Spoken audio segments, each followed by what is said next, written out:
நீலகிரி மக்களவை தொகுதியில் போட்டியிடும் திமுக வேட்பாளர் ராசா வீதி வீதியாக சென்று வாக்கு சேகரிப்பில் ஈடுபட்டார்.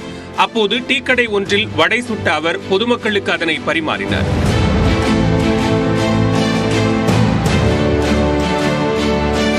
வடசென்னையில் போட்டியிடும் அதிமுக வேட்பாளர் ராயபுரம் மனு வியாசர்பாடி பகுதியில் பரப்புரையில் ஈடுபட்டார்.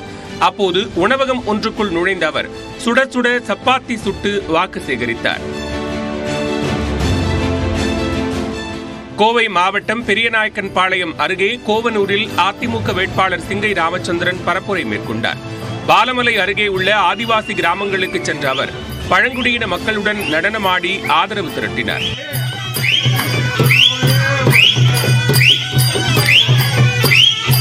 இவற்றுக்கு ஒரு படி மேலாக சேலம் மாவட்டம் ஆத்தூர் அருகே கூடமலை கிராமத்தில் திமுக வேட்பாளர் மலையரசன் பறையடித்து ஆட்டம் போட்டார்.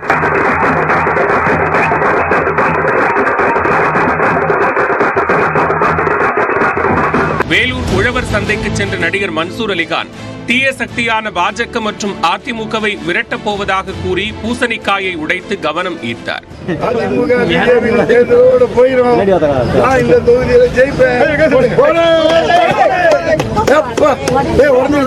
திருச்சி மக்களவை தொகுதியில் போட்டியிடும் நாம் தமிழர் கட்சியின் வேட்பாளர் ராஜேஷ் ஆதனக்கோட்டையில் வாக்கு சேகரித்தார். அப்போது முந்திரி கொட்டையை பிரித்தெடுத்த அவர் தான் வெற்றி பெற்றால் முந்திரி ஆலை கொண்டுவரப்படும் என்று உறுதியளித்தார்.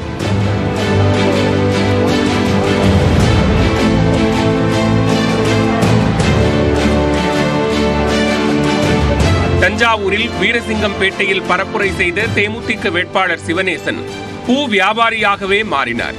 மாரியம்மன் கோவில் அருகே இருந்த பூக்கடைக்கு சென்ற அவர் கையால் முழம் போட்டு பூ விற்பனை செய்தார்.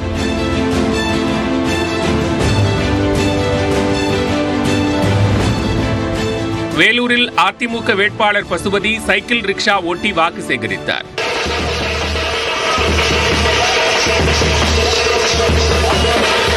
தேர்தல் நெருங்குவதால் வாக்காளர்களை கவர்வதற்கு வேட்பாளர்கள் நாள்தோறும் புது புது அவதாரங்கள் எடுப்பது குறிப்பிடத்தக்கது.